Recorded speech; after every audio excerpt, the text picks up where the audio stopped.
ओम नमो भगवते वासुदेवाय। प्रिय बंधुओं, भगवद गीता के श्लोक पारायण का आज 17वां दिन और कर्म संन्यास योग नामक पंचम अध्याय के 20 श्लोकों तक का पारायण कर चुके हैं। आइए 21वें श्लोक की ओर हम पढ़ते हैं। पहले इसका सराग चरण करते हैं। भगवान कृष्ण अर्जुन को कहते हैं, बाह्यस्पर्शेष्वसक्तात्मा विन्दत्यात्मनि यत्सुखं स ब्रह्मयोगयुक्तात्मा सुखमक्षयमश्नुते। बहुत महान श्लोक है ये भी। श्री कृष्ण कहते हैं कि हे अर्जुन, बाह्य स्पर्शेषु असक्तात्मा, यहाँ यह संधि हुई है। बाह्य स्पर्शेषु, बाह्य स्पर्श बाहरी विषय, स्पर्श इति विषय, मात्रा इति इंद्रिय, बाहरी विषय शब्द स्पर्श रूप रसगंध, ये जो 10 इंद्रियों के 10 विषय हैं, इन बाहरी विषयों में जो असक्त आत्मा है, सक्त इति आसक्ति वाली, और जो न सक्त इति असक्त, अर्थात आसक्ति रहित आत्मा इति अंतःकरण वाला। बाहरी विषयों में, बाहर के विषयों में जो आसक्ति रहित अंतःकरण है जिसका, ऐसा साधक विन्दति प्राप्त करता है आत्मनि, अपने अंदर, अपनी आत्मा में स्थित जो ध्यान जनित यत सुखम, जिस सुख को प्राप्त करता है। यहाँ भगवान ने आत्मा के अंदर कौन सा सुख है, उस सुख का बोध कराया है। तो यहाँ योग की जो समाधि से पहले की स्थिति है, ध्यान, उसके द्वारा उसको सुख कहा है। अपने अंदर, अपने भीतर ध्यान जनित सात्विक आनंद को, सात्विक सुख को जो प्राप्त करता है, वह ब्रह्म योग युक्तात्मा, वह सच्चिदानंद घन परम ब्रह्म से युक्त वह अंतःकरण वाला, वह ऐसा साधक सुखम अक्षयम अश्नुते, अत्यंत आनंद ही प्राप्त करता है। कैसा? अक्षय, अक्षयम सुखम, न क्षयम यस्य कदापि, जिसका कभी क्षय नहीं हो, ऐसा अक्षय सुख प्राप्त करता है, अक्षय आनंद की प्राप्ति करता है। ब्रह्म योग से युक्त अंतःकरण वाला, अर्थात परमात्मा के अत्यधिक ध्यान रूप योग में अभिन्न भाव वाला ऐसा साधक अपने अंदर कभी समाप्त नहीं होने वाला सुख प्राप्त करता है। अर्जुन, ये भगवान कृष्ण ने संदेश दिया है कि आसक्ति छोड़ने से ही सुख मिलता है। ये श्लोक का प्रधान संदेश है, क्योंकि बाहरी विषयों में जो भोगों में आसक्ति है, उसको छोड़ोगे तो सुख मिलेगा, और नहीं छोड़ोगे, उसमें रमे रहोगे, उसमें डूबे रहोगे, अर्जुन, अक्षय दुख मिलने वाला है। दुख भी ऐसा है कि कभी समाप्त नहीं होने वाला है। तो सुख प्राप्ति करनी है तो बाहरी विषयों में छूटना ही पड़ेगा, आसक्त होना पड़ेगा। ये इस श्लोक का प्रधान विषय है। हम आगे बढ़ते हैं 22वें श्लोक की ओर। ये ही संस्पर्शजा भोगा दुःखयोनय एव ते आद्यन्तवन्तः कौन्तेय न तेषु रमते बुधः। बहुत महान संदेश इसमें भी। ये कर्म संन्यास योग के श्लोक हैं, अंतिम श्लोक है इसका अध्याय। इसके बाद आत्म संयम योग नामक 6ठा अध्याय है, जो कर्म योग, जो गीता में जो पुरुषार्थ का प्रवाह विद्यमान है, उसका ये 5वां श्लोक अध्याय, उसके बाद 6ठा अध्याय। फिर उसके बाद भक्ति की यात्रा शुरू होती है 7 से 12 तक के अध्यायों में, और 13 से 18 तक के अध्यायों में, अंतिम जो 6 अध्याय हैं, उसमें ज्ञान मार्ग की यात्रा प्रारंभ होती है।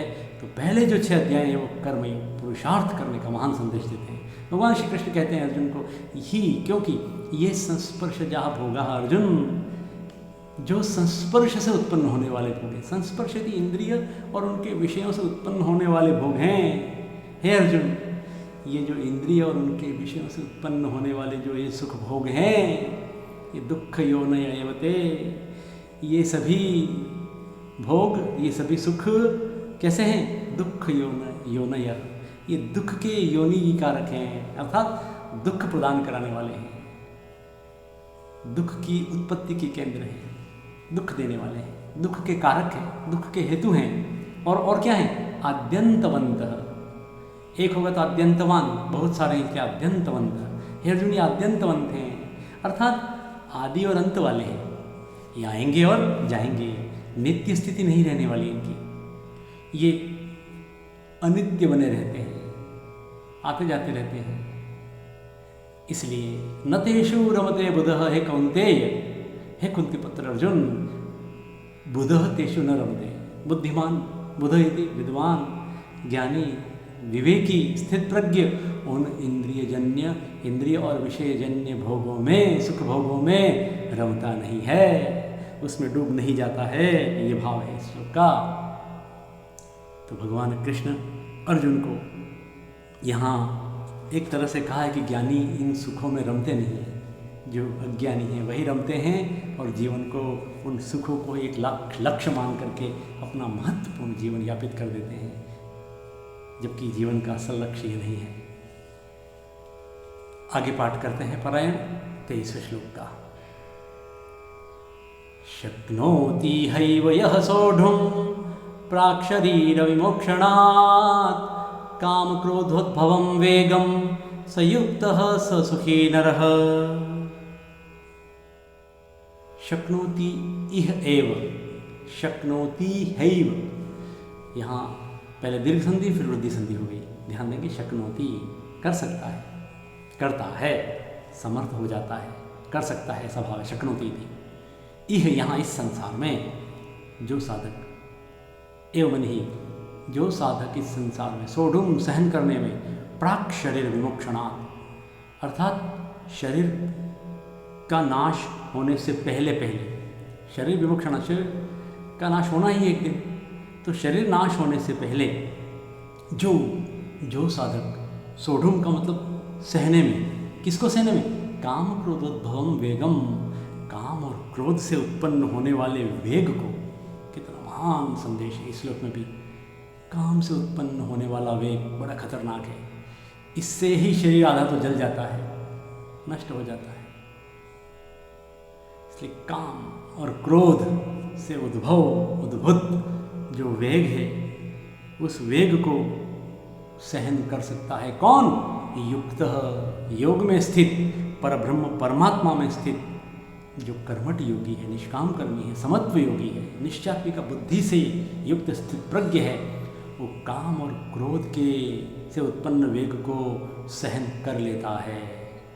शरीर मुक्ति से पहले जो यहाँ सहन करने में समर्थ हो जाता है, वही पुरुष सह सुखी नरः। अर्जुन, वही पुरुष, वही कर्मठ योगी सुखी है, वही मनुष्य सुखी है संसार में।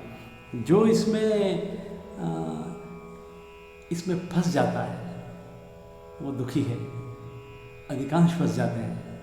भगवान कृष्ण का सीधा आशय है कि संसार में काम और क्रोध तो महान शत्रु है, तो इसके वेग में मत फंसो और सुखी बनो अर्जुन, इस वेग में नहीं बह जाना। इस प्रकार बाह्य भोगों में आसक्ति छोड़ने का सीधा सीधा संदेश है भगवान कृष्ण का। अगला 24वां श्लोक पढ़ते हैं। योऽन्तः सुखोऽन्तरारामस्तथान्तर्ज्योतिरेव यः स योगी ब्रह्मनिर्वाणं ब्रह्मभूतोऽधिगच्छति। पहली पंक्ति को फिर से देखेंगे। योऽन्तः सुखोऽन्तरारामः, ये 8 अक्षर हो गए, अनुष्टुप। श्लोके षष्ठम गुरुर्गेयम्। यो अंतः, हे अर्जुन, जो व्यक्ति, जो साधक, जो पुरुष सुख अपने अंतरात्मा में ही सुखी है, सुख वाला है, अंतरात्मा में सुखी रहना। भौतिक वस्तुओं में सुख नहीं है, अंदर सुखी होना चाहिए। फिर क्या है? अंतराराम, और अपने अंदर ही रमण करता है, अंतर स्वयं में, अपनी आत्मा में ही रमण करने वाला है, अंतराराम। तथा अंतर ज्योति रेवच, और अपने अंदर ही, आत्मा में ही, ज्योति का मतलब ज्ञान वाला है, आत्मा में ही ज्योति लिए हुए, ज्ञान रूपी ज्योति जो रखता है। स योगी ब्रह्म निर्वाणम ब्रह्मभूतोऽधिगच्छति। हे अर्जुन, वही कर्मठ योगी, काम कर्म रहित निष्काम कर्म में प्रवृत्त, ऐसा ही सच्चिदानंद घन परब्रह्म परमेश्वर परमात्मा के साथ एकीभूत हुआ व्यक्ति ब्रह्म निर्वाण को अर्थात परम शांत ब्रह्म को प्राप्त हो जाता है, अधिगच्छते प्राप्त हो जाता है। यह आशय है। 25वां श्लोक देखते हैं, भगवान क्या कहते हैं अर्जुन को। लभन्ते ब्रह्म निर्वाण ऋषयः क्षीणकल्मषा छिन्न द्वैधा यतात्मानः सर्वभूत हिते रताः। ये भी महान श्लोक है। लभन्ते प्राप्त कर लेते हैं, प्राप्त होते हैं किसको? ब्रह्म को, ब्रह्म निर्वाण। ब्रह्म निर्वाणम का मतलब है शांत परम ब्रह्म को प्राप्त हो जाते हैं। कौन? ऋषय, वे ऋषि लोग। ऋषि से तात्पर्य कर्म सन्यासी, कर्म में रहकर सन्यास में प्रवृत्त होने वाले, अनासक्ति का भाव छोड़ करके सारे कार्य करते हुए ईश्वर को सुपुर्द कर देने वाले, ऐसे कर्म सन्यासी लोग, ऐसे ऋषि लोग कर्म करते हुए क्षीण कल्मषः अर्थात जिनके सभी पाप क्षीण हो चुके हैं। कल्मष यदि पाप, जिनके पाप क्षीण हो चुके हैं, नष्ट हो चुके हैं, निवृत्त हो गए हैं संपूर्ण पाप। और छिन्न द्वैधा, जिनका अज्ञान भी अर्थात जिनके संशय, छिन्न द्वैधा, द्वैत का मतलब संशय, दो में फंसे हुए, ये है कि वो है, ये द्वैत। तो जिनके संदेह, जिनके संशय क्षीण हो गए हैं, छिन्न हो गए, निवृत्त हो गए हैं, जो यथात्मानः सर्वभूत हिते रतः, 4 लक्षण है इसमें, इस श्लोक में। परम शांत ब्रह्म को कौन प्राप्त करेंगे? जिनके कल्मष क्षीण हो चुके हैं, पाप नष्ट हो चुके हैं, जिनके संशय समाप्त हो चुके हैं, जो संपूर्ण प्राणियों के हित में है। जो अंतिम पद के सर्वभूत हिते रतः, सर्वभूत मतलब सभी प्राणियों के हित में लगे हुए हैं, जो सभी प्राणियों का कल्याण चाहने की जिनमें भावना है। और यथात्मान, यथ का तात्पर्य यहाँ जीत लेने से, जो जीते हुए हैं किसको? जिनका आत्मान अर्थात जिनका मन निश्चल स्वभाव से स्वयं के द्वारा जीता हुआ है, परमात्मा में स्थित है, यथात्मान। ऐसे ऋषि, ऐसे स्थित प्रज्ञ, ऐसे कर्म सन्यासी लोग ब्रह्म निर्वाणम लभन्ते, परम ब्रह्म शांत ब्रह्म को प्राप्त हो जाते हैं। तो एक बार फिर से संस्कृत दृष्टि श्लोक का अन्वय करते हैं। ये अर्जुन, भगवान कृष्ण अर्जुनम कथयति यत् ते ऋषयः ये क्षीणकल्मषाः सन्ति, ये छिन्न द्वैधाः सन्ति, यथात्मानः सन्ति, ये सर्वभूतहिते रताः सन्ति, ते ऋषयः ब्रह्म निर्वाणं लभन्ते। एवं अग्रे चलामः। षड्विंशति श्लोकः। काम क्रोध वियुक्तानां यतीनां यतचेतसाम् अभितो ब्रह्म निर्वाणं वर्तते विदितात्मनां। काम क्रोध से वियुक्त हुए, वियुक्त का तात्पर्य रहित हुए, काम और क्रोध से, बार बार काम और क्रोध की बात आ रही है, जीवन को समाप्त कर देने वाले हैं। ये दो ऐसे अंतःशत्रु हैं, इन पर विजय पा ली तो ये जीवन धन्य हो गया। मानव से महामानव की यात्रा प्रारंभ होती है। जब तक काम और क्रोध के वेग में सामान्य मनुष्य बहा करता है तो वो निर्वाण की तरफ, कैवल्य की तरफ जा ही नहीं सकता है। उसे धर्मार्थ, काम और मोक्ष, इनमें उसकी प्रवृत्ति नहीं होती है। ऋषियों ने कितना सम्यक विभाजन किया है। धर्मानुसार अर्थ और काम का साधन करने से मोक्ष रूप लक्ष्य की प्राप्ति हो जाती है। मोक्ष पुरुषार्थ नहीं है, मोक्ष परम लक्ष्य है। काम और धर्म, अर्थ और काम, ये 3 साधन हैं। इन साधनों के द्वारा ये जो चतुर्थ पुरुषार्थ है मोक्ष, ये साध्य है, लक्ष्य है। 3 लक्षणों से इस लक्ष्य की प्राप्ति होती है, 3 साधनों से इस चतुर्थ साध्य की प्राप्ति होती है। तो भगवान कृष्ण अर्जुन को कहते हैं कि जो काम और क्रोध से युक्त हैं, रहित हैं, काम क्रोध रहित, काम क्रोध को जिन्होंने जीत रखा है, काम क्रोध रहित। फिर दूसरा है यतीनाम यत चेतसाम, यत चेतसाम अर्थ लेंगे यहाँ। दूसरा इस श्लोक में अर्थ की दृष्टि यत चेतसाम, जिनका चित्त, यत इति फिर अभी शब्द आया, पहले भी आया था, यत जीता हुआ है, जिन्होंने अपने चित्त को जीत रखा है, जिनका चित्त उनके द्वारा जीता हुआ है, और विदितात्मनाम, विदितात्मनाम यति नाम विदितात्मनाम, यह होगा कि जो परमात्मा आत्मनाम विदित अर्थात परम ब्रह्म परमात्मा का को जानते हैं, विदित यदि जानते हैं कैसे, साक्षात्कार द्वारा, साक्षात्कार किए हुए हैं, यति नाम उन ज्ञानियों के द्वारा, यति ज्ञानी उन ज्ञानियों के द्वारा, अभितः दोनों ओर, वैसे यहाँ इसका अर्थ चारों ओर में आएगा, चारों सर्वत्र ब्रह्म निर्माणम वर्तते, ऐसे ज्ञानियों के लिए चारों सर्वत्र ब्रह्म, शांत ब्रह्म विद्यमान होता है, परमात्मा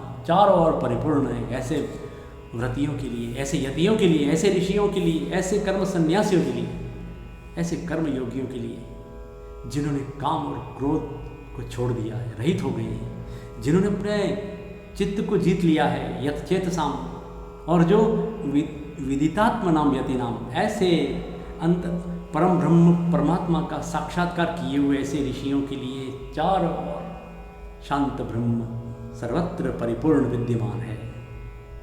27वां श्लोक देखते हैं। स्पर्शान कृत्वा बहिर्बाह्यांश चक्षुश्चैवान्तरे भ्रुवोः प्राणापानौ समौ कृत्वा नासाभ्यन्तरचारिणौ। बहुत समय श्लोक ये भी। स्पर्शान कृत्वा बाह्यान, जो साधक, जो स्थित प्रज्ञ, जो कर्म संन्यासी, जो पुरुष, जो व्यक्ति, जो मनुष्य साधारण जो अभ्यास कर रहा है, जो अपने स्पर्शान, अपने विषयों को, बहिर्विषयान बाह्यान, बाह्यान स्पर्शान बहिर्कृत्वा, अर्थात अपने बाहरी विषयों को, भोगों को बाहर ही छोड़ करके, बाहर ही निकाल करके, बाहर के विषयों को बाहर ही छोड़ करके, इसका तात्पर्य ये हुआ कि विषय भोगों को बिल्कुल अंदर नहीं आने देना, अपने मन में, चित्त में, विकार में नहीं आने देना। जो नहीं आने देता है, विषयों को चिंतन नहीं करता हुआ, चिंतन करने से ही तो समस्या पैदा होती है। काम क्रोध की बात आई है ना, ध्यायतो विषयान् पंचधा संगस्तेषु उपजायते, संगात् संजायते कामात् क्रोधो विजायते, क्रोधात् भवति सम्मोहः, सम्मोहात् स्मृति विभ्रमः, स्मृति भ्रंशात् बुद्धिनाशात् प्रणश्यति। ये तो चैन है पूरी, ये तो गीता का महान ऑटोथेरेपी है। ये दूसरा अध्याय तो अल्टीमेट है, इसको कहते हैं। तो ये नाश की जो चैन है, उसके लिए वही फिर से बात आ गई कि उन विषयों को, चिंतन को आने नहीं देना, उनका ध्यान करते रहने से तो समस्या शुरू होती है। तो बाहरी विषयों को के भोगों को चिंतन नहीं करता हुआ, बाहर ही छोड़ने वाला, बाहर ही छोड़ करके जो साधक चक्षुश्चैवान्तरे भ्रुवोः, दोनों नेत्रों की दृष्टि को अपनी चक्षु अंतरे भ्रुवोः, दोनों भ्रुकुटियों के बीच में, दोनों भुवों के बीच में स्थित करके, अपनी अंतर्दृष्टि को, अपनी नेत्रों की दृष्टि को दोनों भ्रुकुटियों के बीच में करके, हालांकि ये ध्यान की स्थिति है, यहाँ पर आज्ञा चक्र होता है, तो आज्ञा चक्र की साधना में यहाँ पर ध्यान लिया जाता है। तो जो साधक नेत्र की दृष्टि को दोनों भ्रुकुटियों के बीच में करके प्राण और अपान समौ कृत्वा, ये प्राण और अपान, दो प्राणवायु और अपान वायु, दोनों वायुओं को जो कहाँ रहती हैं, नासाभ्यंतर चारिणौ, नासिका में विचरण करने वाली जो प्राण अपान वायु हैं, उन दोनों को समौ कृत्वा, दोनों को समान करके जो बैठता है, जो स्थिर रहता है, क्योंकि इसके साथ 28वां श्लोक भी है, तभी अर्थ बनेगा। फिर से देखते हैं इसको। ऐसा साधक यतेन्द्रिय मनोबुद्धिर्मुनि मोक्ष परायण विगत इच्छा भय क्रोधो यह सदा मुक्त एव सः। इसलिए इस श्लोक को 27वें को साथ में लेके आगे बढ़ेंगे, फिर से पढ़ेंगे। स्पर्शान कृत्वा बहिर्बाह्यांश चक्षुश्चैवान्तरे भ्रुवोः प्राणापानौ समौ कृत्वा नासाभ्यन्तरचारिणौ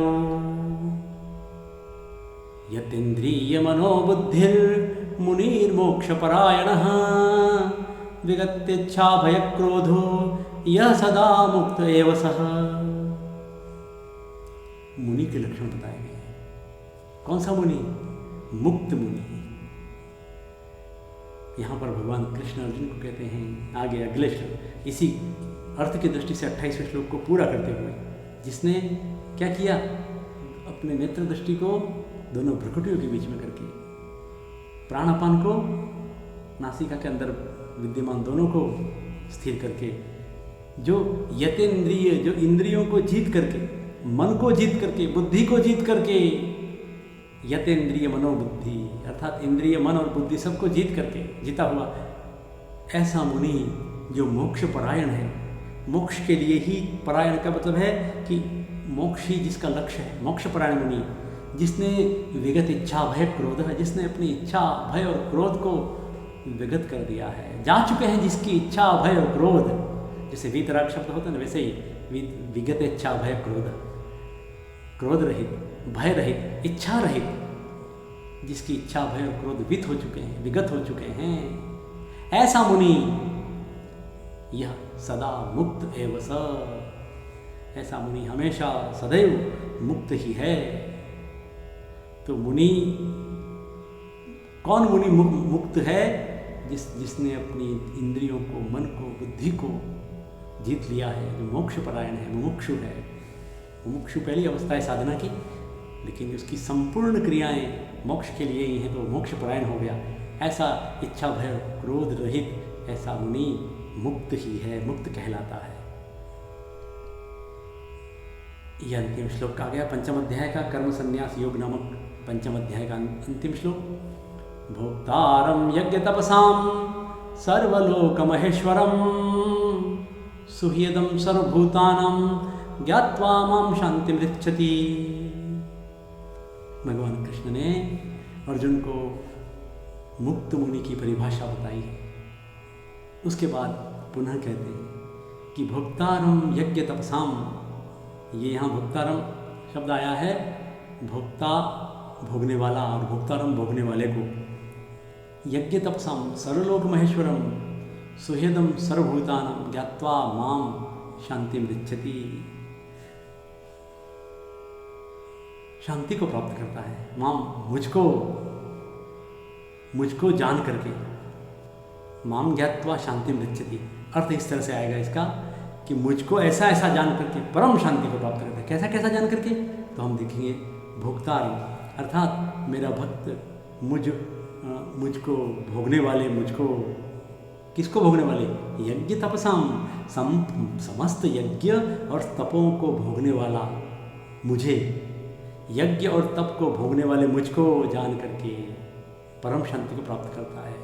पुनः सर्वलोक महेश्वरम माम ज्ञात्वा, सभी लोगों के ईश्वर का ईश्वर, मैं सभी लोगों के ईश्वर का ईश्वर हूँ। तो ईशानः सर्वविद्यानां लोक महेश्वर, सभी संपूर्ण लोकों के ईश्वर, परम ईश्वर मुझको जान करके शांति प्राप्त करता है। तीसरी बात है सुहृदं सर्वभूतानां, सभी प्राणियों का, सभी संपूर्ण भूत आदि प्राणियों का अत्यंत सुहृद, सुहृद का मतलब मित्र को कहते हैं सुहृद। शोभनः हृदय यस्य इति सुहृद, सुहृद विद्यते शोभनः हृदय यस्य, जिसका हृदय सुंदर है, हृदय अंतःकरण सुंदर है, पाप नहीं है, वो मित्र है। लेकिन यहाँ किस अर्थ में आएगा? सर्वभूतानां सुहृद, जो सभी प्राणियों के विषय में कैसा है? सुहृद है, स्वार्थ रहित है, जो दयालु है, प्रेमी है, वो सुहृद है। सभी प्राणियों के विषय में उनका जो मैं ईश्वर हूँ, वो क्या हूँ? सभी प्राणियों के विषय में सुहृद हूँ, मैं मित्र हूँ। ऐसा मुझको जान करके मेरा भक्त माम शांतिम मृच्छति, शांतिम मृच्छति, शांतिम मृच्छति, परम शांति को प्राप्त करता है अर्जुन। इस प्रकार यहाँ कर्म संन्यास योग नाम पंचम अध्याय के 29 श्लोकों का पारायण किया।